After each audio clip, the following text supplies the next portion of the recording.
This presentation addresses the application of cost behaviour principles. So we'll consider how we can use an understanding of a business's cost structure and cost behaviour in order to estimate future costs that a business might incur.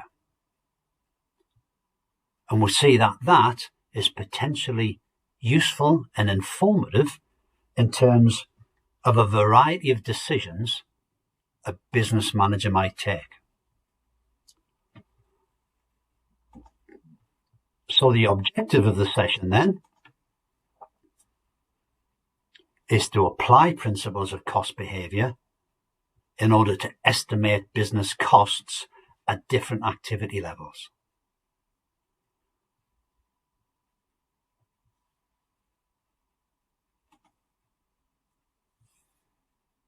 So before we do that, let's consider why it's important to understand cost behaviour. And this is because there are many decisions managers might take which can impact on activity level. So we have examples on screen here, such as introducing a new product or service. So maybe the management team are exploring an initiative where they can offer to the market a new product offering or a new service offering, and that will increase the activity level of the business. It will increase the output. So one of the things the managers might be interested in is what will be the impact of that on the costs of the business. The second one, discontinuing an existing product or service. So in this situation, the managers might be considering whether they should cease to offer an existing service or an existing product to customers. So they may feel that that product or service has reached the end of its life and it should be discontinued in order to let the business focus on other products and other services. Third example here, decreasing selling prices in an attempt to stimulate higher customer demand. So in order to attract more customers, sell more products, the business might be thinking about offering discounts, reducing selling prices. Okay, so there's one way in which they might do that. Another way might be to embark on an advertising and promotion campaign.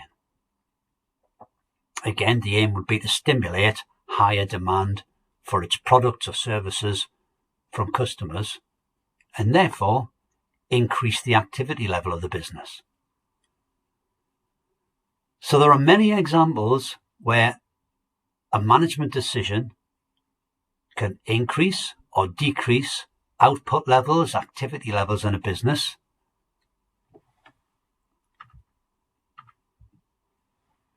And it's important that the managers understand how that might impact on costs. How might costs change with that increase or decrease in output?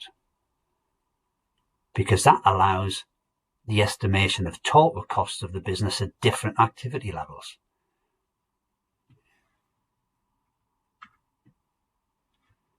And that can assist in financial evaluation of such decisions.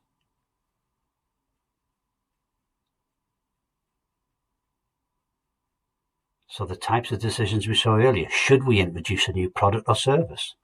Should we discontinue an existing product? Should we decrease selling prices to stimulate higher customer demand? Before taking those decisions, managers will benefit from a financial evaluation.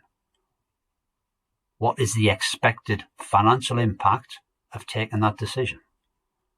And in order to do that, it's important to have a good understanding of the costs incurred by the business and their behaviour.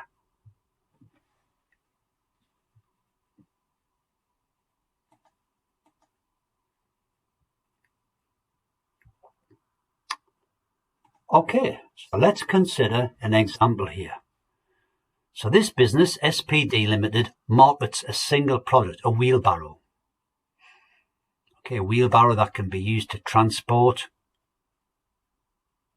items around building sites, around gardens, etc. So it markets and sells this product, and this product has a variable cost of £20 per unit. So remember, variable costs are the ones that change when the activity level changes. So this means if the business, for example, was to produce one extra wheelbarrow, its cost would increase by £20. For example, for the materials necessary to build a wheelbarrow. So there's the cost, £20 per unit variable, and the business also has fixed costs of £50,000 per year. So small business, £50,000 fixed cost for items such as rent of premises. And the task we have here is to estimate what will the total cost be if this business produces 10,000 wheelbarrows in a year. So we can use this understanding of cost behaviour in order to answer that question. So can you pause the presentation for a few minutes and answer that question? See if you can calculate what would the cost be for 10,000 wheelbarrows.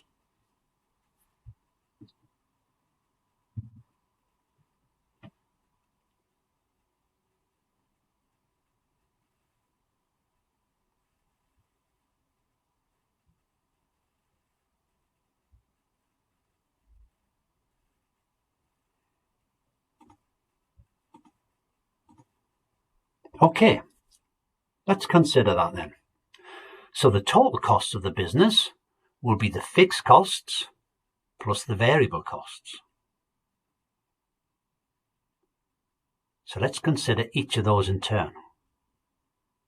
Fixed costs then, we are told in this scenario, £50,000.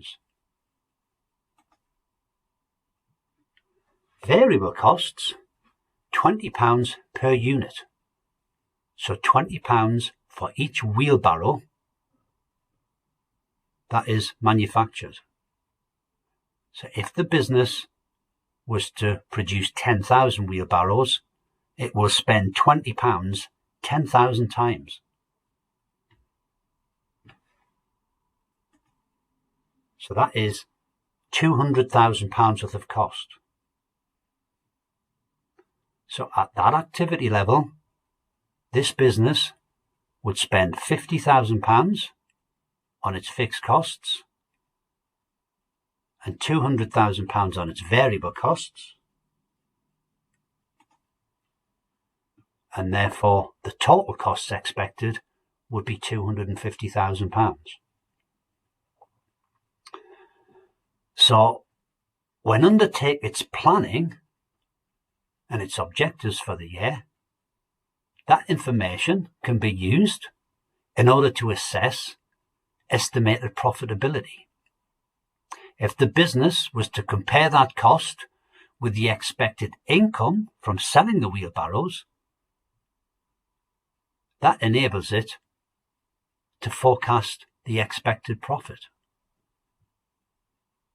and to evaluate whether that profit appears to be acceptable. If yes, then maybe they can proceed with the plan as it is. If they find it's not, then they can embark on discussions to change the plan. What can we do to increase the selling price, to increase the activity level, to reduce some of the costs in order to earn a more acceptable level of profit? Okay, so to financially evaluate its plan to produce 10,000 wheelbarrows, an understanding of the costs is important.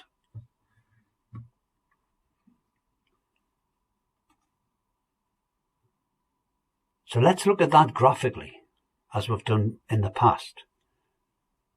So again, on the graph, we're going to look at activity level on the x-axis, on the horizontal axis, and we've got the costs shown on the y-axis, the vertical axis.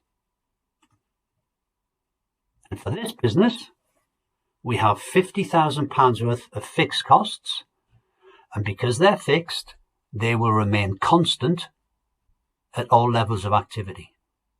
So a change in activity level will not change the cost.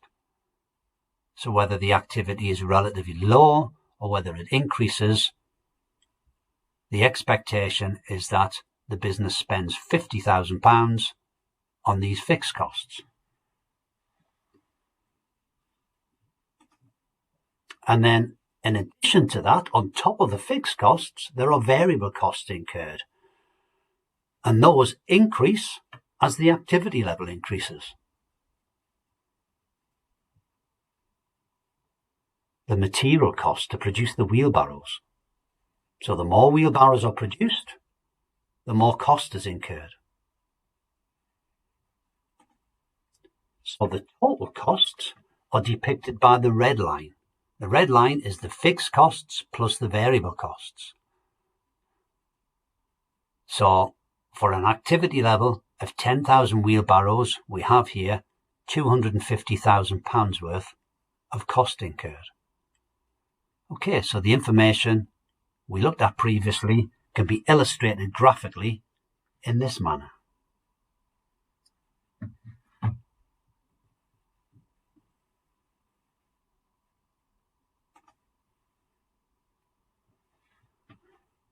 Okay, so let's try to estimate costs for a different activity level. So here we have the same scenario, we've got the same business, and this time we're asked to estimate what the total annual costs will be at an activity level of 7,000 wheelbarrows. So can you pause the presentation, please? Take a few minutes to calculate that. So the question here is, how much cost will be incurred to produce 7,000 wheelbarrows?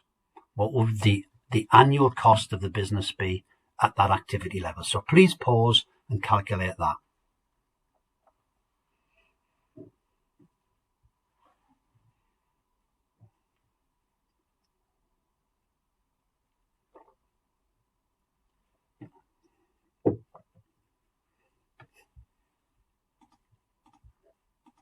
Okay, let's look at that then.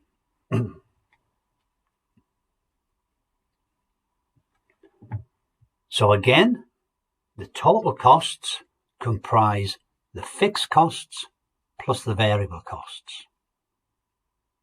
And the variable costs in total is the variable cost per unit, per wheelbarrow in this case, multiplied by the activity level.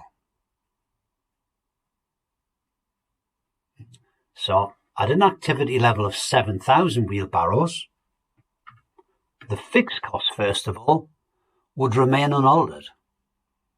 The fixed costs are expected to be £50,000, and that will be the case for an output level of 10,000 wheelbarrows or 7,000 wheelbarrows or 5,000 wheelbarrows. As they are fixed, the expectation is that they'll remain unchanged. So as was the case previously, £50,000 cost for those fixed costs. Turning to the variable costs, however, those ones do change in response to changes in activity level. So as the activity level here is 7,000 wheelbarrows, lower than the previous 10,000 wheelbarrows we examined, these variable costs will also be lower. The activity level is lower, so the variable costs will be lower. Because the variable costs are expected to be incurred at a rate of £20 per unit, £20 per wheelbarrow, in other words.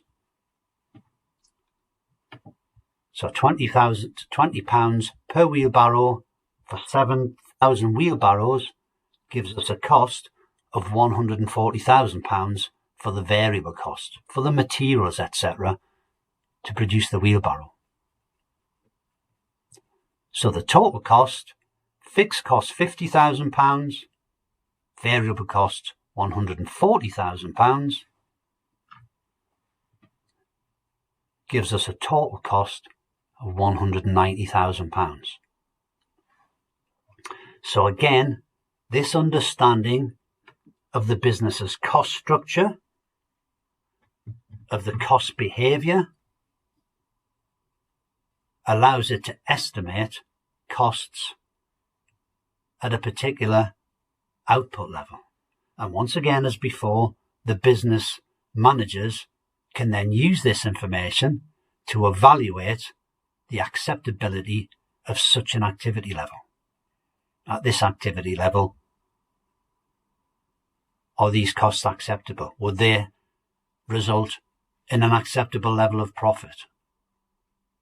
If not, what can we do to change things? How can we improve things? Can we increase selling prices?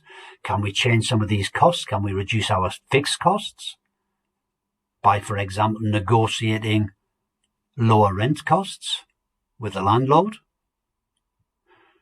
Can we lower the variable costs through initiatives such as discussing lower prices with suppliers?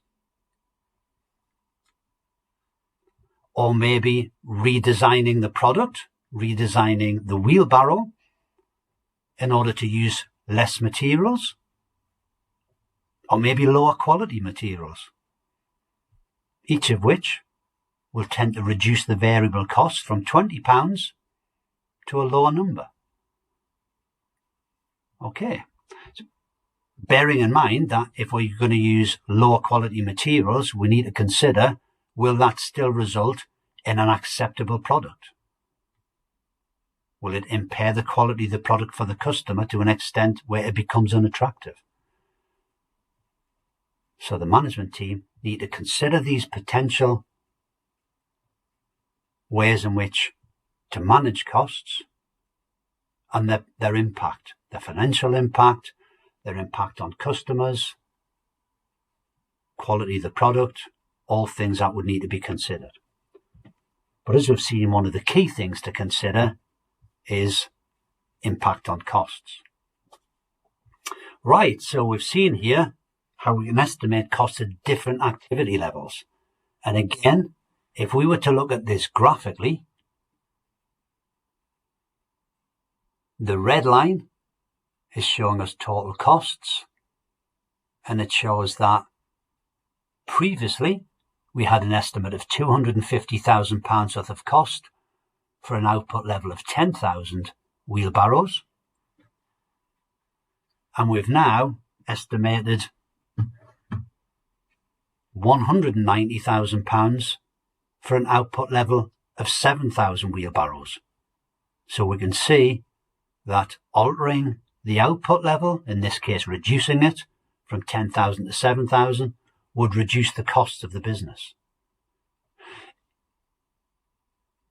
We could also evaluate higher levels of output.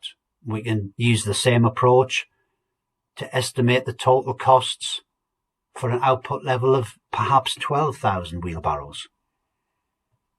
So at that level, the costs would increase, the red line would increase, and we'd be showing a high level of anticipated cost. Right, okay, so that concludes the presentation. So this understanding of cost behaviour is something which is important for managers and which we can develop in other themes to be addressed. The important thing at this stage is understanding how the costs change when the activity level changes.